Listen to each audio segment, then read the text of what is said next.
I was buried alive once. Not in a coffin. Not in a grave. Worse, I was standing upright, in a crack in the earth, so narrow my chest couldn't expand. The rock pressed against my spine, against my sternum. I could feel my ribs bending.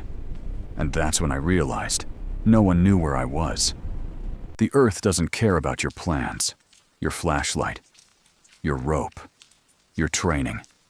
It only cares about one thing. Closing. Tonight, I'm going to tell you 4 stories. 4 accounts of people who went beneath the surface and found out the darkness down there is not empty. Before we proceed, first, I need to know something. Where are you watching from?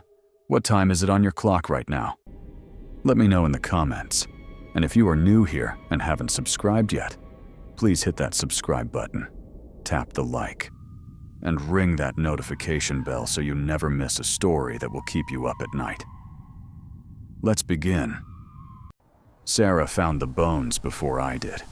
Her scream bounced off walls that hadn't heard a living voice in decades. It echoed back wrong, distorted, like the stone itself was mocking her terror. We shouldn't have been down there. Not in that tunnel. Not past the construction barriers near Denfert Rochereau. But Sarah was the adventurous one. The researcher who found the forum post. The girlfriend who convinced me that exploring the unauthorized sections of the Paris Catacombs would be romantic. That was March 12th, 2015. Nothing romantic exists 200 feet beneath a city. You have the map upside down. Her voice had been sharp an hour earlier, confident, certain I was the problem. But the corridors kept twisting, while skulls stacked like firewood watched us pass, femurs arranged in patterns that made my stomach turn. 6 million dead surrounded us. Their empty sockets followed our flashlight beams. Every tunnel looked identical. Sarah stopped speaking after the second hour. Her hand found mine. Her palm was slick with cold sweat. This passage isn't marked, I pointed ahead. The tourist skulls had ended. Raw stone replaced the neat arrangements. Tool marks scarred the walls. Someone had carved this section in a hurry. The ceiling dropped. 4 feet. 3. We ducked, then crawled. The air changed first. It hit my face like walking into a meat locker. Cold. Wet. Something organic rotting in the stillness. Sarah gagged. Our flashlight swept into a circular chamber, 30 feet across. Low ceiling pressing down. Bones covered every surface. But these weren't like the others. Those were brown, dry, brittle with age. These glistened. Pink tissue clung to joints. Hair matted against scalps. Silver jewelry caught the light on fingers that still had skin. Fresh. These bodies were fresh. Sarah's scream ripped through the silence. She stumbled backward. Her shoulder hit mine. My flashlight slipped. Glass shattered against stone. Darkness swallowed everything. Have you ever experienced true blackness? Not a dark room.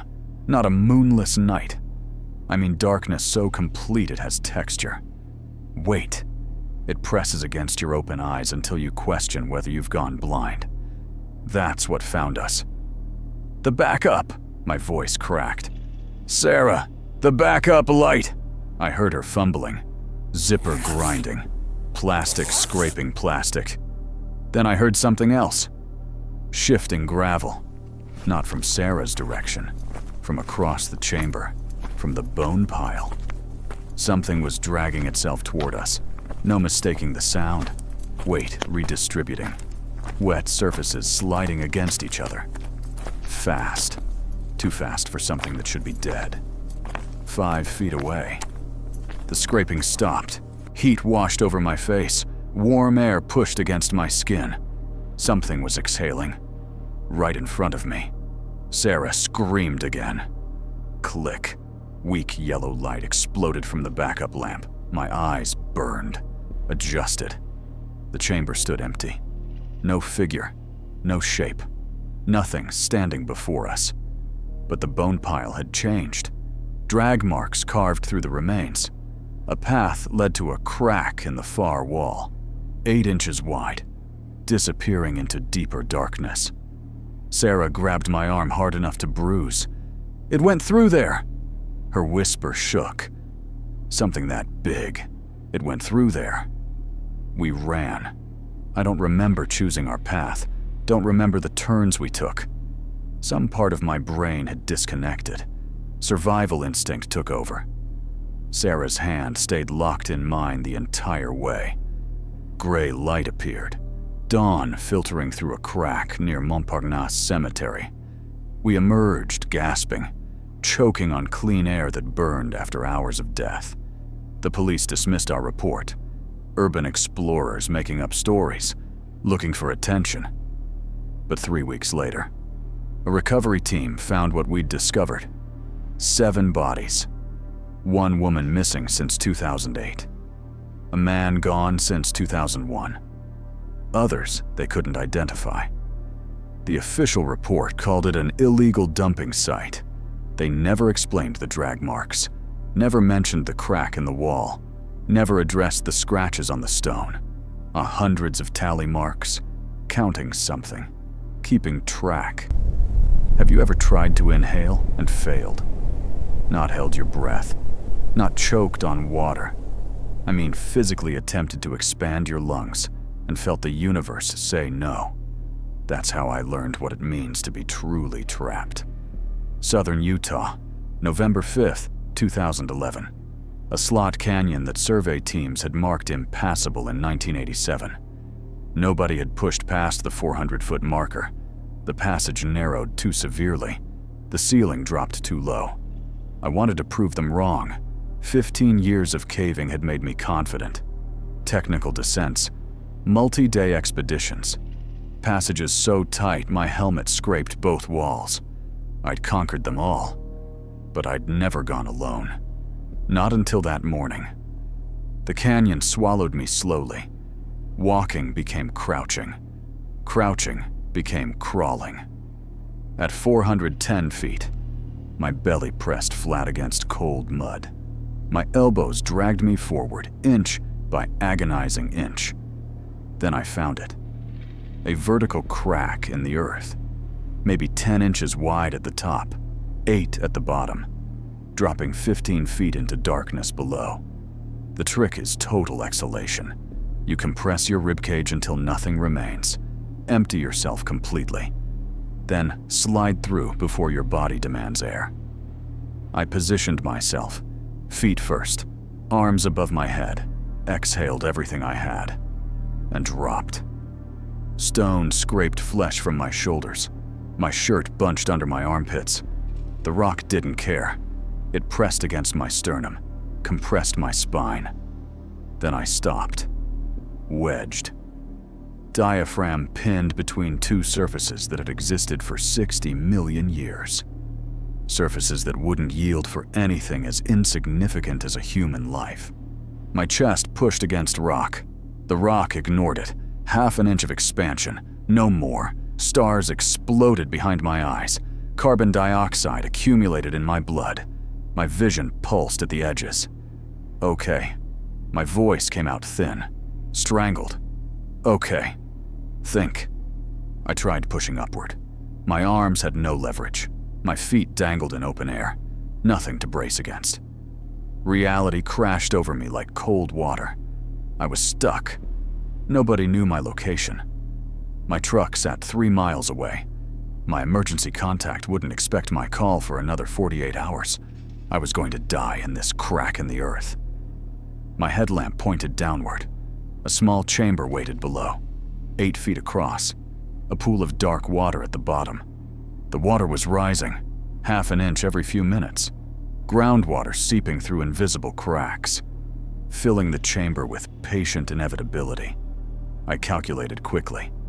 The water would reach my chest in 2 hours, my face in 3. That's when I screamed. Not for help. Nobody could hear. I screamed because my body demanded release, because pure animal terror tore itself from my throat.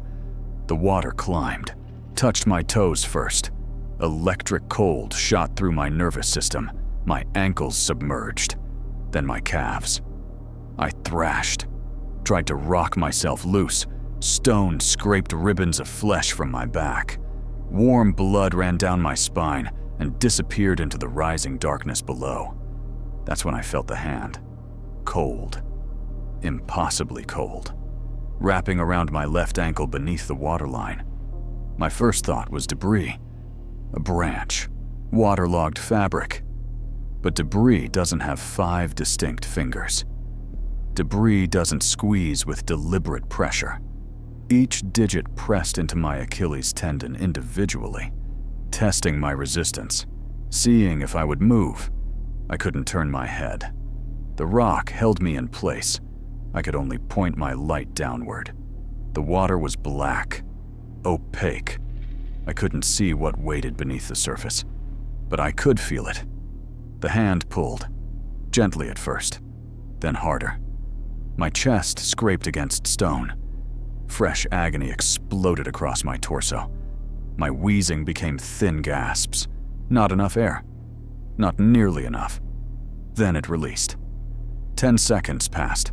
20. A full minute of silence broken only by water lapping against rock.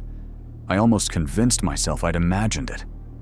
Both hands returned at once, one on each ankle, holding me in place, palms flat against my skin. Fingers interlocked around my Achilles tendons like shackles. Something else brushed against my leg. A face, a cheek pressed against my calf. The texture was wrong, too soft, waterlogged, but unmistakably human in shape. It stayed there, nuzzling against my trapped body. As the water rose toward my chin, cold reached my chest, seized my heart. My thin gasps became desperate gulps of dwindling air. I stopped trying to escape upward. Instead, I pushed down, every ounce of remaining strength, every survival instinct screaming in unison. My chest ripped through the final inches of stone. Skin tore like paper. Blood mixed with black water. I fell. The chamber was 6 feet deep now. My feet struck bottom. My head broke the surface. The hands were gone. I stood in neck-deep cold, gasping, choking on air that tasted like iron and decay. My headlamp flickered, dimmed. The battery was dying. In that failing light, I saw the chamber clearly for the first time. Small, maybe 8 feet across, rough stone walls scarred with markings, not natural formations. Tally marks, hundreds of them, grouped in sets of 5, scratched deep into limestone. My light swept to the corner. A pile of bones waited there. Not ancient, not arranged with care. Human, recent, still wrapped in the shredded remains of a wetsuit. A helmet with a cracked headlamp sat on top. The water stopped rising 3 inches below the ceiling. I found an exit crack at 2 a.m., a gap I shouldn't have fit through. A passage that seemed to open just enough to let me pass. I crawled for 6 hours, emerged into desert sunrise, collapsed beside my truck, and didn't move for another hour. I never reported what I found, never told authorities about the body, the hands, the face pressed against my leg. Because who would believe me?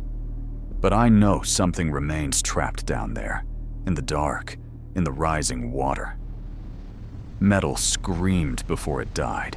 That sound, steel cables tearing fiber by fiber, the groan of machinery failing after decades of neglect. I will never unhear it. Western Australia. The Holloway gold mine had been closed since 1962. 52 years of silence. 52 years of rust eating through infrastructure. 52 years of darkness pooling at the bottom of a shaft that dropped 1,400 feet into the earth. Our company won the assessment contract on July 18th, 2014. 3 engineers determine if the site could be reopened. Rachel had 20 years of structural experience, built bridges in Queensland, inspected mines across 3 continents. She was the one who said the elevator looked stable. Dev had the geological expertise. He read rock formations like other people read newspapers, found weaknesses invisible to everyone else. He was the one who wanted to check the lower levels. I was the safety coordinator, the one responsible for making sure we all came home. I failed. The cage elevator descended slowly. Ancient motors whined in protest. Cables thick as my forearm creaked above us. Emergency lights painted everything crimson. Original 1940s construction. Rachel ran her fingers along riveted steel. They built these things to last. Built them before safety regulations existed. I checked my harness for the 3rd time. Before anyone cared if miners came back up. 80 feet down. 200. The shaft walls changed from reinforced concrete to bare rock. Tool marks from pickaxes scarred the stone. Men had carved this tunnel by hand. 400 feet. The elevator lurched. Rachel grabbed the cage wall. Dev dropped his clipboard. Just settling? Rachel's voice stayed calm, professional. Old systems have play in them. 600 feet. The lights flickered. Shadows jumped. For half a second, I could have sworn something moved on the shaft wall outside the cage. Something that retreated from our light. Did you see that? Dev pressed his face against the mesh. See what? Rachel aimed her flashlight downward. The beam disappeared into nothing. No bottom visible. Just infinite black. 800 feet. The cable snapped. Not gradually. Not with warning. One moment we were descending. The next, we were falling. My stomach lurched into my throat. Rachel screamed. Dev's hands found the ceiling mesh and held on. 2 seconds of freefall. 3. Then the emergency brake engaged. The cage slammed to a stop so violent it threw me against the floor grating. My helmet cracked against steel. Stars exploded behind my eyes. Silence. The motor above us had died. The cables hung slack. We swung gently in the void, suspended over 600 feet of empty air. Everyone okay? My voice shook. I couldn't stop it. Rachel was bleeding. Gash above her eyebrow. She nodded anyway. Dev hadn't moved from his position against the ceiling. His knuckles were white. His eyes were fixed on something above us. Adam. He whispered my name. Look at the cable. I looked up through the mesh ceiling. The main cable had snapped completely. Frayed ends hung limp, but the emergency brake cable still held. A single line of steel, maybe 2 inches thick. Something was climbing down it. Dark shape against darker background. Descending hand over hand. Too fluid for a person. Too deliberate for debris. What is that? Rachel's whisper cut through the silence. I had no answer. The shape stopped, 50 feet above us, hanging motionless on the cable. Then it made a sound. Clicking. Like stones striking together. Like teeth chattering in a skull with no flesh. The noise echoed down the shaft and multiplied. Responses came from below, clicking from every direction, from the walls, from the depths, surrounding us in a symphony of something not human. Give me your laser pointer. Rachel's voice had changed, no longer calm, barely controlled terror. Dev's hands shook as he handed it over. She aimed the green beam downward, through the floor grating, into the void beneath our feet. I wish she hadn't. Eyes, hundreds of them, covering the shaft walls, reflecting the laser light back at us in pairs. Yellow, red, some too far apart to belong to anything natural. Some clustered so close together they couldn't be individual creatures. They were everywhere, and they were climbing. Cut the brake cable. Dev's voice cracked. Let us fall. Let us fall rather than— Shut up! Rachel grabbed his shoulder. There's a maintenance ladder, west side of the shaft. If we can reach... The cage lurched, not from above, from below. Something had grabbed the bottom of the elevator, something strong enough to shake 2 tons of steel. I saw fingers curl through the floor, grating, gray, long, jointed in too many places. More clicking, closer now, coming from just beneath our feet. The ladder! Now! Rachel moved first. She forced open the emergency hatch on the cage's side. A 3-foot gap separated us from the ladder bolted to the shaft wall. She jumped, caught a rung, started climbing. Dev followed. His first grab missed. His second held. I went last. My hands found rusted metal, cold even through my gloves. I pulled myself out of the cage just as the entire structure shuddered. I looked back. Through the mesh walls, I saw them pouring in.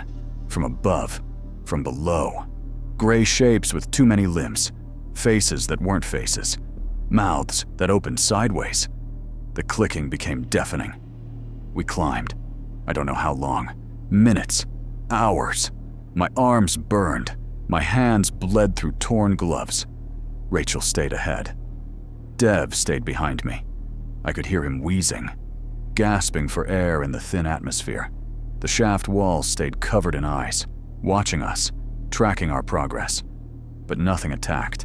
They let us climb. Why? 800 feet, 600, 400. Dawn light appeared above. Gray sky, fresh air, life. We emerged into the Outback sunrise, collapsed in red dirt. Rachel sobbed. Dev vomited. I lay on my back and stared at clouds and tried to remember what safety felt like. The ocean keeps perfect time. Every 6 hours and 12 minutes it exhales, pulls back from the shore, reveals secrets hidden beneath the waves, caves that don't exist when the water rises, passages that lead nowhere good. Then it inhales again, fills every hollow space, drowns everything too slow to escape. My brother Callum never understood clocks, never wore a watch, lived his entire life according to instinct and impulse. That's what killed him. May 22nd, 2010. The western coast of Ireland. Cliffs that dropped 400 feet into churning Atlantic water.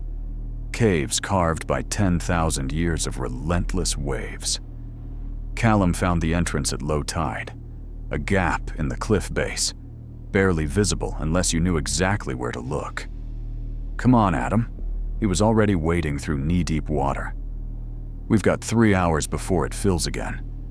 3 hours felt like forever. We should have brought a tide chart, should have worn watches, should have told someone where we were going. We didn't do any of those things. The cave opened into something massive, cathedral ceilings vanishing into shadow. Bioluminescent algae painted the walls in ghostly blue light. Tide pools filled with creatures that scattered from our approach. Beautiful, terrifying. We couldn't stop exploring. There's another chamber through here. Callum's voice echoed from somewhere ahead. Adam, you have to see this. I followed his light deeper into the cliff. The second chamber was smaller, circular. The ceiling dropped low enough to touch. Strange carvings covered the walls, spirals and shapes that made my eyes hurt if I looked too long. Ancient. Callum traced the grooves with his fingers. Pre-Celtic, maybe older. I didn't care about history. Something felt wrong. The air pressure had changed. My ears popped. Callum, we should go. 5 more minutes. Those 3 words echo in my nightmares. Water appeared in the passage behind us, just a trickle at first, seeping through cracks we hadn't noticed. Then the trickle became a stream. I turned my flashlight toward the exit. The beam caught churning foam, rising fast. The tide. The words caught in my throat. Callum, the tide is coming in. We ran. The water reached our ankles before we made it to the first chamber, our knees by the time we reached the entrance passage. The gap was gone. filled completely. Ocean pouring through every inch of space. No air, no exit. Just endless black water claiming the cave. Callum grabbed my arm, pulled me backward. "High ground! Find high ground!" We stumbled through rising water, searching for any surface above the tide line. The bioluminescence was brighter now, disturbed by turbulence. Blue light pulsing like a heartbeat. I found a ledge first, 10 feet above the current water level. Narrow, maybe 2 feet wide. Our room for both of us if we pressed against the wall. Callum climbed up beside me. His chest heaved. His face had gone pale. "How high?" His voice cracked. "How high does the water rise?" I didn't answer. I was watching the tide mark on the opposite wall. A dark line stained into stone by decades of flooding. 3 feet above our ledge. The water would fill this chamber completely. We can hold our breath. Callum was calculating, planning, even now. 20 minutes. The tide peaks for 20 minutes before it starts falling. If we can, nobody can hold their breath for 20 minutes, Callum. Silence. The water rose. Our feet submerged first, then our ankles. The cold was extraordinary. Atlantic winter cold. The kind that stops your heart before you drown. "I'm sorry." Callum's voice was small, but younger than I'd heard it in decades. "Adam, I'm so sorry." I didn't respond. Couldn't. My chest was tight. Panic clawing at my throat. The water reached our waists. That's when we heard it. Not waves. Not the ocean filling the cave. Something else. Displaced water. A massive shape surfacing in the chamber below us. Callum's flashlight pointed downward before I could stop him. It was wrong. That's the only word my brain could process. Wrong. The shape. The proportions. The way it displaced water without creating normal ripples. Pale flesh. Smooth. No scales. No features I could identify. Just mass. Bulk. Something large enough to fill half the chamber floating just beneath the surface. Then it moved. Not swimming. Drifting. Positioning itself between us and where the exit used to be. Blocking our only escape. "Go on, turn off the light." I grabbed Callum's wrist. "Turn it off!" Darkness swallowed us. But the bioluminescence remained. Blue particles disturbed by the creature's presence, outlining its shape as it circled beneath our ledge. The water reached our chests. I could feel it now. Displacement as the thing passed beneath us. Heat radiating from its body. Warmer than the ocean. Warmer than anything living should be in water this cold. Callum's hand found mine. Squeezed. We didn't speak. Couldn't risk attracting attention. Could only cling to our ledge as the tide rose toward our throats. The creature surfaced once. I felt water wash over my face as something massive broke the surface inches away. Felt expelled air, hot, fetid, smelling of rotted fish and something older, wash across my skin. Then it submerged again, playing with us. That's what I realized. It could have taken us at any moment, but it was enjoying this.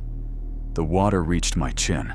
I tilted my head back, gasping, choking on spray. Callum did the same beside me. 6 inches of air remained between the water and the ceiling. "I love you!" Callum choked the words out. "Tell Mom. Tell her I—" The creature struck. Not me. Callum. Something wrapped around his waist beneath the water. Thick. Muscular.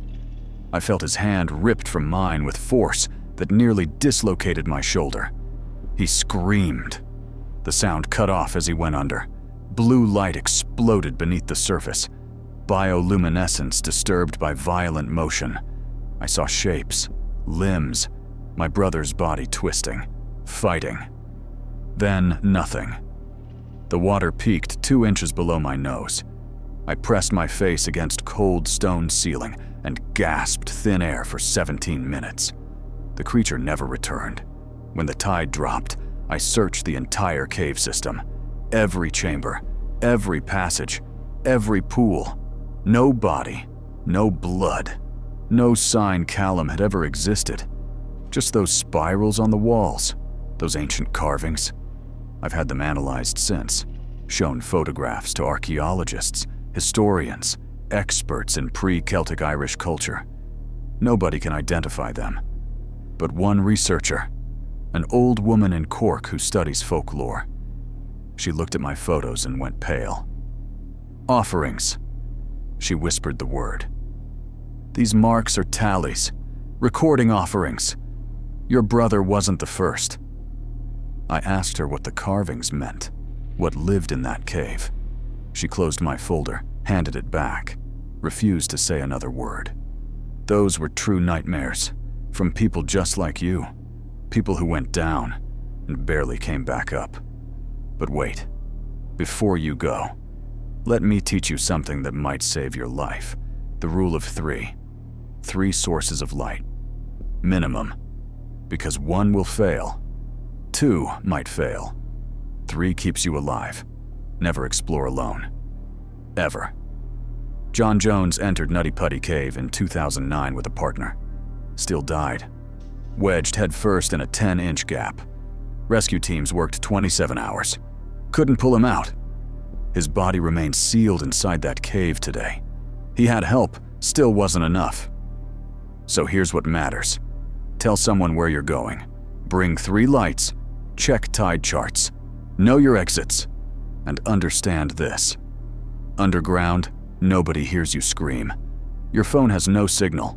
Your voice doesn't carry. The earth doesn't negotiate. It doesn't wait. It simply closes. Respect that. Or become another story on this channel. The earth is ready to reclaim you. Sweet dreams.